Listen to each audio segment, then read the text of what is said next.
Bom, como é que funciona o visto para médico nos Estados Unidos? Eu me chamo Sérgio Batista, eu sou médico, fundador da comunidade MB, comunidade que te ajuda com pesquisa, estágio e revalidação de diploma nos Estados Unidos.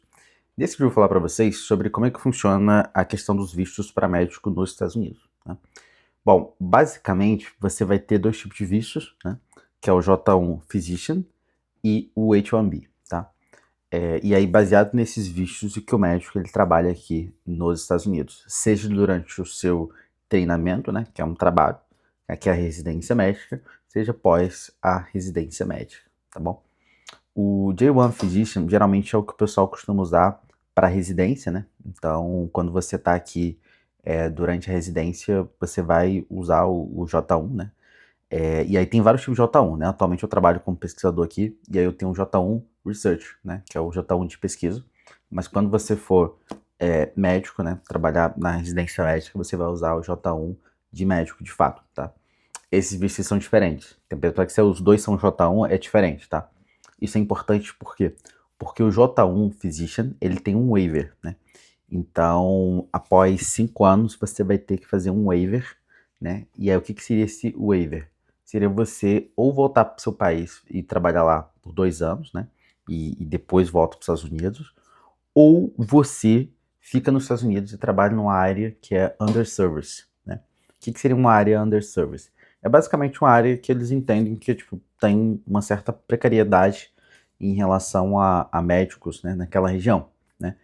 Isso significa o quê? Bom, geralmente as áreas underserviced você vai encontrar no meizão dos Estados Unidos, onde ninguém quer ser médico ali, né? Basicamente isso, entende? Só que não somente ali, né? Na verdade, as áreas underserviced acontecem mesmo em cidades muito grandes. Por exemplo, Nova York tem underserviced, Boston tem underserviced, tá? E aí o que seriam essas áreas? Seriam basicamente áreas mais afastadas da cidade, ou então certos hospitais que oferecem talvez um foco maior pro Medicare, né, pro Medicaid, entende? E aí esses hospitais, eles são underserved, né, essas regiões são de underserved. Então, geralmente, o cara que ele entra para fazer residência aqui pelo J1 Physician, ele vai fazer esse waiver, geralmente ele faz o waiver aqui dentro do próprio Estados Unidos, indo para essas áreas underserved e trabalhando lá. E aí, após aquilo ali, resolveu o waiver, tudo certo, vida que segue, entendeu? Bom, esse eu tô falando do J1 Physician, né? Só que existe a possibilidade de você entrar e fazer a residência pelo H1B, né? O que é o H1B? Bom, é um visto um pouquinho melhor, porque ele não tem essa questão do waiver, né? Então é muito mais tranquilo. Qual que é o problema do H1B, né? É que para você ter ele, você vai ter que ter o Step 3, né? Então, no momento que você vai lá, tá aplicando, você tem que ter o Step 3, né? E aí, só para explicar para vocês, o Step 1, Step 2 e o AT, eles são suficientes para você ter sua certificação e você aplicar e você começar a residência. Porém, ao final da residência, para você exercer sem supervisão, você precisa ter o Step 3, né? Beleza. E aí, nesse cenário, você entra com o J1, né? E você tá ali, normal. Só que se você quiser começar da residência com o H1B, você vai ter que ter feito o Step 3, né? Você não precisa fazer o Step 3 até a aplicação. Você pode fazer, na verdade, até o momento de seleção, né? Que aí é mais ou menos ali fevereiro do ano seguinte, né? Então até lá você pode fazer seu Step 3.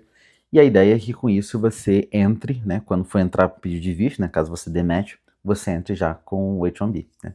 Quais são as vantagens do H1B?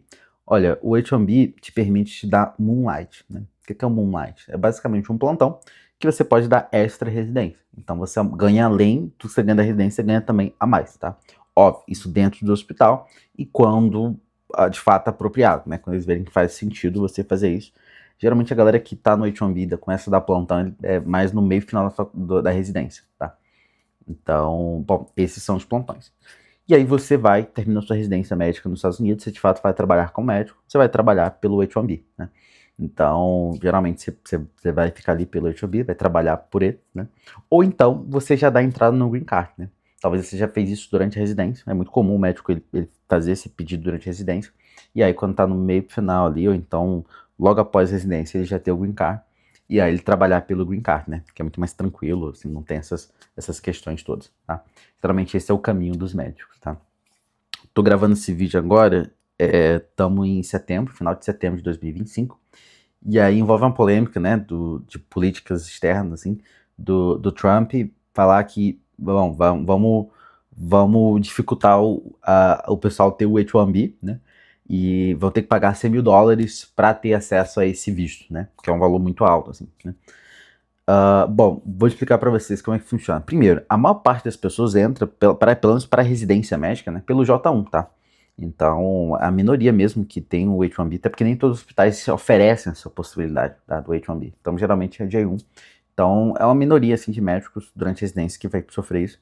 Mas, óbvio, pós-residência, claro que vai impactar, né? Não tem dúvidas que vai impactar. Qual que é essa questão do H-1B para médicos, né? Assim, o que eu acredito é que não vai impactar muito, porque a questão do H-1B, de fato, ele é um visto para profissionais altamente qualificados, né? Então, como é que funciona a dinâmica? Você tem, por exemplo, um escritório de advocacia, né?